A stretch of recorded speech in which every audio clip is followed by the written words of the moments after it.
Okay, trying to get this cover off the shifter. It was rusted on there pretty badly.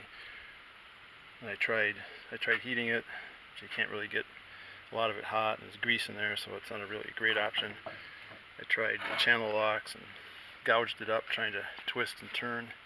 I've tapped on it a bunch of different angles. I put on penetrating oil, but the thing that finally got it was, and I don't have it off yet, but was putting the screwdriver in and tapping it down this edge and working it all the way around. And I got it up a little, just a little bit, and then I put the penetrating oil in and I pound it back down, and I've worked it back and forth 3 or 4 times. It's getting a little looser now. Hopefully that'll do it. Okay, I got it. Just had to keep working it back and forth. I probably spent 20 minutes tapping it up, back down, going to successfully larger screwdrivers in here to pry this, and then eventually I could put the screwdriver under it and then hold it and tap up on the shaft of the screwdriver with the hammer, and then go back and forth, and eventually it finally came off.